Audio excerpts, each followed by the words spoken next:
Hello दोस्तों, मैं doctor Farooq Khan फिर से खिदमत में आपके हाजिर हूँ नए वीडियो के साथ। इस वीडियो में हम एक बीमारी को लेंगे और उसके बारे में हम जानेंगे कि ये क्या है, उसकी डेफिनेशन वो क्यों होती है, उसकी क्या क्या वजूहात हैं, उसके साइन एंड सिम्टम्स क्या हैं और हम उससे बचने के लिए क्या क्या परहेज़ कर सकते हैं। खाने में या और भी चीज़ों में हम क्या क्या तब्दीली कर सकते हैं, अपनी लाइफ स्टाइल में तब्दीली कर सकते हैं। और हम उन्हीं बीमारियों के बारे में ज़्यादा जानकारी लेंगे जो हमारे लाइफ स्टाइल की वजह से आजकल कॉमन होती जा रही है। तो आइए दोस्तों, हम शुरू करते हैं अपना ये नया सेगमेंट जिसमें हम लाइफ स्टाइल डिजीज़ या लाइफ स्टाइल की वजह से होने वाली बीमारियों के बारे में जानेंगे। तो मेरी आज की पहली जो इस वीडियो में हम जानेंगे वो है पाइल्स। उसको पाइल्स भी कहते हैं और आम लैंग्वेज में कॉमन भाषा में उसको बवासीर भी कहते हैं। ये होती क्यों है, ये ज़्यादा तो इसकी वजूहात के बारे में हम इसमें जानेंगे कि ये क्यों होता है। तो इसमें सबसे पहले वजह तो ये है कि इसके एग्जैक्ट कॉज अननोन है, वो किसी को भी मालूम नहीं है। लेकिन ये होता ही इसलिए है कि जब वो खून की रगें जो टॉयलेट के रास्ते में जब रहती हैं उसके ऊपर ज़्यादा प्रेशर पड़ने से ये बीमारी होती है। वो नसें क्या होती हैं, फूल जाती हैं, उसके अंदर इन्फ्लामेशन यानी सूजन आ जाती है। तो इसमें इस वजह से ही ये बवासीर की तकलीफ शुरू हो। बवासीर एक बहुत ही आम बीमारी है। यह आपको हर चौथे पाँचवें में से एक को मिल जाएगी। बाज़ औक़ात इसके अंदर कोई अलामत यानी साइन एंड सिम्टम्स पैदा नहीं होते हैं, लेकिन अगर होते भी हैं तो वो खारिश यानी खुजली, दर्द या कभी कभी इसके अंदर खून बहने का भी खून का निकलना भी होता है, जो वो टॉयलेट के बाद या टॉयलेट से पहले भी हो सकता है। बैठने में ज़्यादा तकलीफ़ होती है, दर्द बहुत करता है, कभी कभी ये खड़े होने पे चलने पे भी तकलीफ दे हो। बवासीर वैसे बहुत ज़्यादा खतरनाक बीमारी नहीं है। इसके बहुत सारे इलाज आ चुके हैं, बहुत सारे इलाज के तरीके भी हैं, जिसमें से एक बहुत ही कारगर तरीका होम्योपैथी मेडिसिन भी है। तो आप होम्योपैथी के ज़रिए से इसको आसानी से इसके ऊपर कंट्रोल कर सकते हैं। और भी इसके बहुत सारे इलाज हैं, जैसे बहुत से लोग घरेलू इलाज करते हैं। और तर्ज ज़िंदगी मतलब आप अपनी लाइफ स्टाइल में चेंज करके, चीज़ों को चेंज करके वो आप इस बीमारियों से और इसमें होने वाली तकलीफ़ से और इनकी साइन एंड सिम्टम से आप अपने आप को बहुत हद तक इसके ऊपर काबू पा सकते हैं। दूसरी जो बवासीर है बैरूनी यानी बाहरी बवासीर, इसके अंदर आपको जलन बहुत ज़्यादा महसूस होती है और खून का बहना भी इसके अंदर हो सकता है। खारजी बवासीर में या जो बैरूनी बवासीर होती है उसके अंदर खून बहना बहुत कॉमन है। तो ये हो गया सेकंड। थर्ड जो इसके अंदर होता है थ्रोम्बोसिस बवासीर, उसमें क्या होता है, आपको एक बाहर गोश्त का लुथड़ा महसूस होता है जो कि बहुत ही तकलीफ़देह है। और ये बवासीर की सबसे आखिरी और सबसे तकलीफ़देह शक्ल है।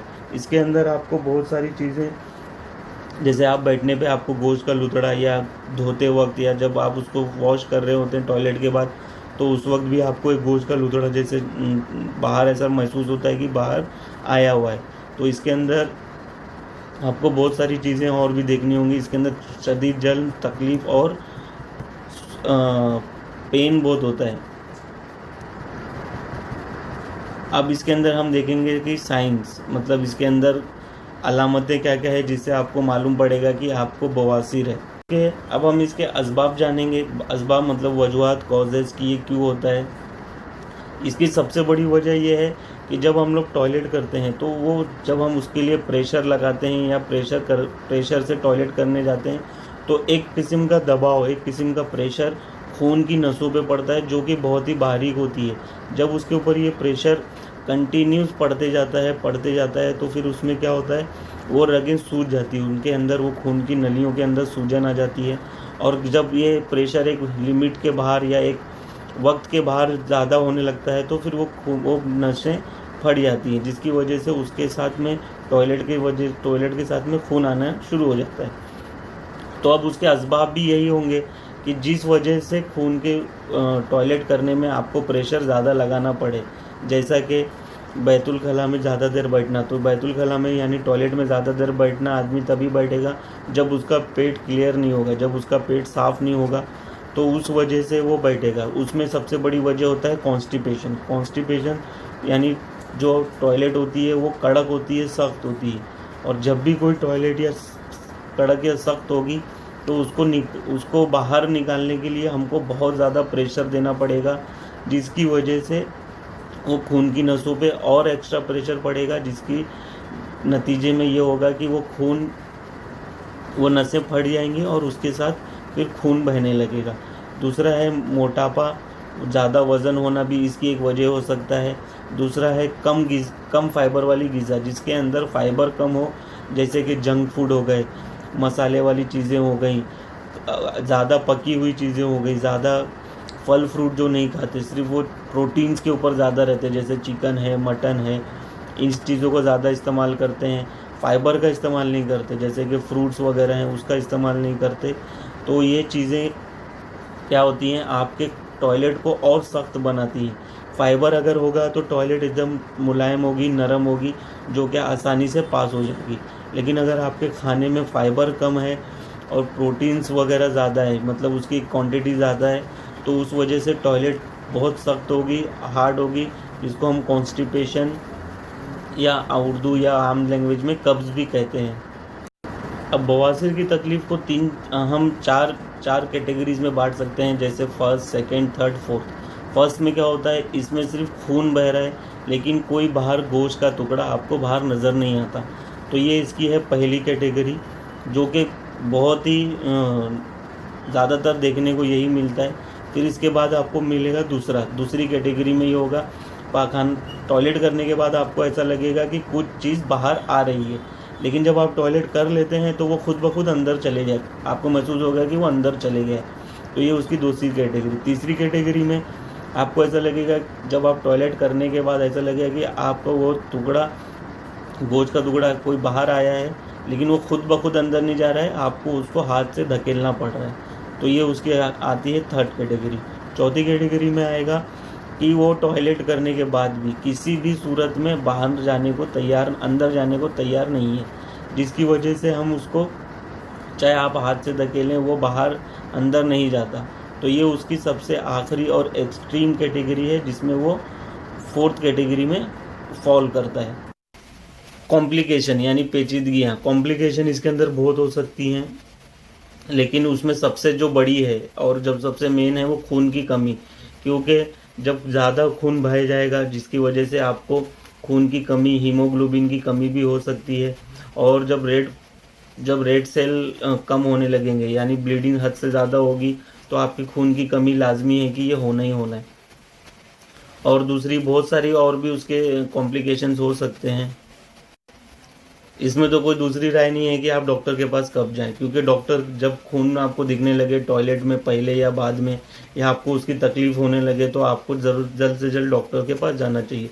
डॉक्टर आपका एक मुआयना करेगा, वो देखेगा कि इसकी असली वजह क्या है, उसका इलाज क्या है, और अगर ये तकलीफ़ हद से ज़्यादा बढ़ गई है, या फिर आपको लग रहा है कि ये घरेलू नुस्खे जो मैं कर रहा हूँ या कर रही हूँ उससे ये कम नहीं हो रहा, तो आपको ज़रूर डॉक्टर के पास जाके मिलना चाहिए। सिर्फ घरेलू इलाज पे ही निर्भर ना रहें, उसके साथ दूसरे इलाज डॉक्टरों से भी रुजू करें, जो आपको सही एडवाइस करेंगे कि आपको इस केस में या इसमें आपको क्या करना चाहिए। इसके कॉम्प्लिकेशन जानते हैं। कॉम्प्लिकेशन इसमें दो मेन हो सकते हैं। सबसे पहला जो कॉमन कॉम्प्लिकेशन होता है वो खून की कमी, क्योंकि जैसा कि मालूम है खून बहने की वजह से खून की कमी हो जाती है। खून की कमी में जो सबसे मेन होता है वो हीमोग्लोबिन, जो कि ऑक्सीजनेटेड खून को पूरे बॉडी में एक जर्रे, एक पार्ट तक, एक खुलिये तक लेके जाता है, एक सेल तक लेके जाता है। और तो उसकी कमी की वजह से आपको दूसरी तकलीफ़ें जैसे थकावट और काम में दिल नहीं लगना, जल्दी थकान हो जाना, ये सब चीज़ें। और थोड़ा हार्ड वर्क कर लिए, थोड़ा ज़्यादा चल लिए तो थोड़ा सांसों की तकलीफ़ या सांसों लेने में तकलीफ़ होना, ये भी हो सकता है। और दूसरा जो सबसे बड़ी वो है कि खून की कमी की वजह से जो आपका टॉयलेट का रास्ता है वहाँ पे उसकी खून की सप्लाई कम हो सकती है। तो जब खून की सप्लाई कम होगी तो वो उसकी और भी तकलीफ़, यानी जो उसका दर्द होगा वो और भी एक अलग लेवल तक बढ़ जाएगा। तो ये उसके कॉम्प्लिकेशंस हो सकते हैं। तब अब हम जानेंगे इसको रोकने का तरीके, इसके रोकथाम के ज़रिए, और इसमें क्या क्या प्रिकॉशंस हम ले सकते हैं इस बीमारी को बचने के लिए या उसको कम से कम, उसकी तकलीफ़ को कम से कम करने के लिए। तो इसमें जो सबसे बड़ी वजह है वो मैंने आपको पहले ही बता दिया कि जो टॉयलेट है उसका सख्त होना ही ये बीमारी की सबसे बड़ी वजह है। तो हमको उसके बचने के लिए भी यही करना है कि हमको जो टॉयलेट है वो सख्त ना हो, वो मुलायम हो और नरम हो, ताकि उसके पास होने की वजह से जो भी टॉयलेट के रास्ते में है कोई तकलीफ़ ना हो। तो उसमें हमको क्या करना है, टॉयलेट को हम जितना से जितना नरम हो सके वो करने की कोशिश करेंगे। तो उसको कम करने का तरीका सबसे अच्छा है, जो टॉयलेट को नरम करने के लिए ज़्यादा फाइबर वाली चीज़ें यहाँ खानी चाहिए। ज़्यादा फाइबर वाली चीज़ें किस में हैं, जैसे फल हो गए, फ्रूट्स हो गए, वेजिटेबल्स हो गए, अनाज हो गए। जो भी हम वेजिटेबल्स खाते हैं, अनाज खाते हैं, वो सब में फाइबर ज़्यादा होता है। तो फाइबर की वजह से क्या होगा, आपका टॉयलेट नरम होगा। तो टॉयलेट नरम होने की वजह से उसके ऊपर जो तकलीफ़ है वो कम होगी। दूसरी, हम पानी ज़्यादा से ज़्यादा पिएं, या वो चीज़ें जो लिक्विड डाइट है, लिक्विड डाइट को भी ज़्यादा से ज़्यादा लें, ताकि क्या होगा, आप पानी ज़्यादा पिएंगे तो टॉयलेट भी नरम होगी और उसको ईज़िली पास मिलेगा। और जैसे ही ज़्यादा पास मिलेगा वो आपके टॉयलेट के रास्ते को कम तकलीफ़ देगी, और उसके वजह से जो दूसरी तकलीफ़ है जैसे खून का बहना, दर्द वगैरह, ये अपने आप एक हद तक खुद ब खुद कम हो जाएगा। दूसरा हम ये कर सकते हैं कि जैसे मैंने आपको स्टार्टिंग में बताया, लाइफ स्टाइल के वजह से होने वाली बीमारी, तो ये इसमें सबसे बड़ी एक वजह है हमारी फिज़िकल एक्टिविटीज़, यानी वर्जिश का ना होना या कम से कम होना।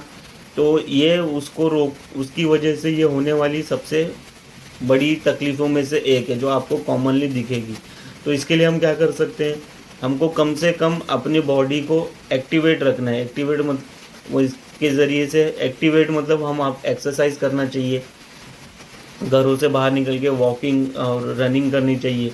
लेकिन आजकल मौसम बारिश का है तो आप बाहर निकल के करना थोड़ा सा मुश्किल है, तो आप घरों में रह के एक्सरसाइज करें 15 से 20 मिनट सुबह में, 15 से 20 मिनट शाम में, जिसकी वजह से क्या होगा, आपकी बॉडी एक्टिव रहेगी। एक्टिव रहने की वजह से क्या होगा, खून का दौरान पूरे बॉडी में अच्छा रहेगा, और उसकी वजह से बवासीर की जैसी बीमारियां जो कि बॉडी के एक्टिवेट कम होने की वजह से होती हैं, जैसा कि मैंने बताया लाइफ स्टाइल की वजह से।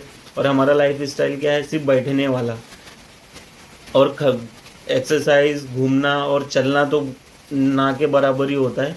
इसकी वजह से ये एक्सरसाइज अगर हम करते रहें रेगुलर बेसिस पे, तो इस बीमारी से बहुत हद तक बचा जा सकता है।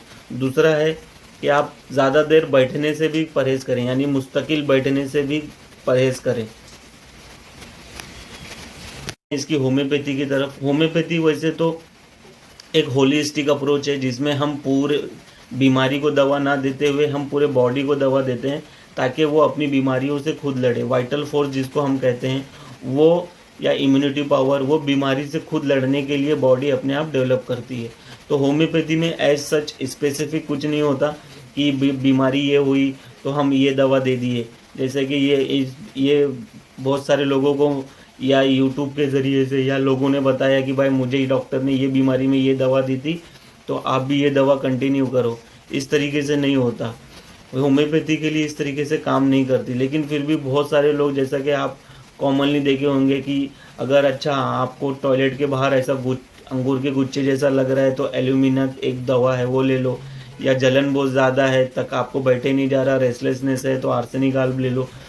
इस तरीके से नहीं होता, क्योंकि होम्योपैथी इस तरीके से काम ही नहीं करती। होम्योपैथी को आपको पहले उसके लिए एक पूरा एक प्रोसेस होता है केस टेकिंग का, उसके बाद उसके अंदर रेपर्टराइजेशन, फिर उसके बाद आपके लिए एक डॉक्टर जो सबसे सूटेबल और सबसे परफेक्ट सिमिलिमम होता है वो निकाल के आपको देता है। वो दवा जब आप होलिस्टिक और इंडिविजुअलाइजेशन बेस पे लोगे तो उसके बाद आपको उसका इफ़ेक्ट और उसका जो असर होगा, वो दवाएं आपको वक्ती तौर पे आप सिर्फ असर करती हैं, वक्ती तौर पे आपको आराम मिल जाता है, लेकिन जैसे ही वो दवा आप छोड़ देंगे तो उसके असर भी ख़त्म हो जाता है। तो मैं आपको यही कहना चाहूँगा, जब भी आप अगर इस तरीके की कोई भी बीमारी हो, चाहे ये बवासीर हो या कोई भी बीमारी हो, वो अगर आपको है तो आप इस तरीके की दवाओं से बचें लोगों के बताए हुए दवाओं से बचें, खुद डॉक्टर के पास जाएं, वहाँ पर उसको अपना पूरा केस दें, डॉक्टर को बराबर अपनी जो भी डिटेल्स हैं आप वो सही सही बताएं। उसके बाद जो भी डॉक्टर आपको दवा तजवीज़ करता है वो दवा खाएं। परहेज़ जैसा कि मैंने बताया बहुत ज़रूरी है किसी भी बीमारी के लिए, तो परहेज़ करें और जितना हो सके एक्सरसाइज वर्जिश खूब से खूब करें और अपने खाने में हेल्दी खानों का इस्तेमाल ज़्यादा करें। हम खाना तो खाते हैं लेकिन वो हेल्दी नहीं होता, उसमें जो न्यूट्रिशन वैल्यू होता है वो बहुत लो होता है, और हमको चाहिए कि हम हाई न्यूट्रिशन वैल्यू का खाना खाएं जिसकी वजह से हमारी हेल्थ और सेहत भी बनी रहे।